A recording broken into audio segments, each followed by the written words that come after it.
أعوذ بالله من الشيطان الرجيم. بسم الله الرحمن الرحيم. يا أيها الناس قد جاءكم الرسول بالحق من ربكم فآمنوا خيرا لكم وإن تكفروا فإن لله ما في السماوات والأرض وكان الله عليما حكيما. اللہ تعالیٰ کا ارشاد ہے، اے لوگو، بے شک تمہارے پاس رسول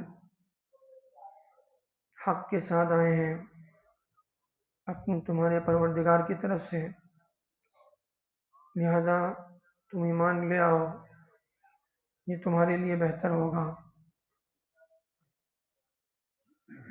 اے لوگو، بے شک تمہارے پاس رسول حق کے ساتھ آئے ہیں تمہارے پروردگار کی طرف سے، لہذا تم ایمان لے آؤ، یہ تمہارے لیے بہتر ہوگا۔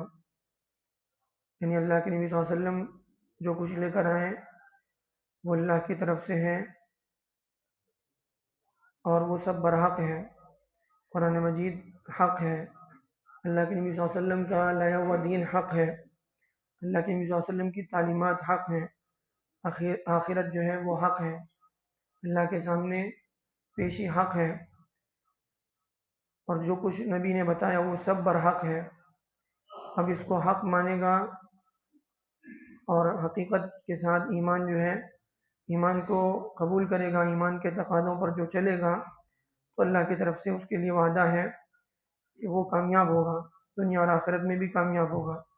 وَإِن تَكْفُرُوا، اور اگر تم انکار کرو گے، اللہ کی ناشکری کرو گے، اللہ کی نعمتوں کی ناقدری کرو گے، اور سب سے بڑی ناقدری اللہ کے دین کی یہ ہے کہ اللہ کی نعمتوں سے فائدہ اٹھا کر آدمی اللہ کے سامنے جھکنے سے انکار کر دے، تو اس کو کفر کہتے ہیں۔ تو اگر تم ناشکری کرو گے اور کفر کرو گے تو ان للہ ما فی السماوات والارض، بے شک اللہ ہی کے لیے ہے جو کچھ آسمانوں میں ہے اور جو کچھ زمین میں ہے۔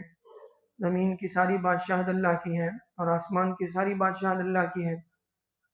اللہ نے وقتی طور پر کسی کو کچھ دے دیا ہے، کسی کی ملکیت میں، اختیار میں، اس کا یہ مطلب نہیں کہ وہ اس کا ہے، نہیں، اللہ کی طرف سے ہے، اللہ کا دیا ہوا ہے، اور سب کچھ اللہ کی ملکیت ہے۔ سارے انسان اگر اللہ کے فرما بردار بن جائیں تو اللہ کی بادشاہت میں کوئی فرق نہیں پڑتا۔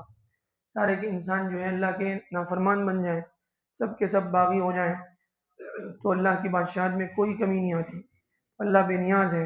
اگر تم اللہ کی ناشکری کرو گے تو اپنا نقصان کرو گے، اگر اللہ کی شکر گزاری کرو گے، اللہ کی شکر گزاری یہ ہے کہ اللہ کی نعمتوں پر، اللہ کی نعمتوں سے فائدہ اٹھا کر بندہ اللہ کے سامنے جھکے، اللہ کے سامنے اپنی عاجزی کا اظہار کرے، اور اللہ کے سامنے جو ہے اپنے سر کو جھکائے عبادت کے لیے، اطاعت کے لیے، فرما برداری کے لیے۔ کیوں؟ اللہ کی یہ ساری زمین اللہ کی، آسمان اللہ کا، سب کچھ اللہ کا ہے۔ وَكَانَ اللَّهُ عَلِيمًا حَكِيمًا، اور اللہ تعالیٰ جو ہے سب کچھ جاننے والے ہیں۔ کون اللہ کی اطاعت میں جھک رہا ہے، کون اللہ کی نافرمانی کر رہا ہے، کون کس عمل میں اس کی کیا نیت ہے، وہ سب اللہ جانتا ہے۔ لہذا اللہ علیم ہے اور حکیم بھی ہے۔ اللہ فوراً اگر کسی کی پکڑ نہیں کرتا، اس کا مطلب یہ نہیں ہوتا کہ اللہ نہیں جانتا، اللہ جو ہے غافل ہے، نہیں، اللہ تعالیٰ ڈھیل دیتے ہیں۔ اللہ کی طرف سے ہر ایک کا ایک وقت طے ہے، جب وہ وقت آئے گا تو اللہ تعالیٰ ہر ایک کا حساب کرے گا۔ فَمَن يَعْمَلْ مِثْقَالَ ذَرَّةٍ خَيْرًا يَرَهُ، جس نے ذرہ برابر نیکی کی ہے وہ اس کو دکھائی جائے گی، اور جس نے ذرہ برابر گناہ کیا ہے وہ بھی سامنے لایا جائے گا۔ اللہ کی طرف سے وہ دن طے ہے، اور وہ دن کون سا ہے؟ وہ مالک یوم الدین ہے، وہ قیامت کے دن ہے، جب ہر ایک کا جو ہے پائی پائی کا حساب ہوگا۔ پھر اچھے لوگوں کو ان کی اچھائی کا پورا پورا بدلہ دیا جائے گا، اور جس نے جو ہے اللہ کی نافرمانی کے ساتھ، اللہ کے ساتھ بغاوت کر کے دنیا میں زندگی گزاری ہے، اس کو اس کا خمیازہ بھگتنا پڑے گا۔ اللہ تعالیٰ سے یہ سبق لینے والا بنے۔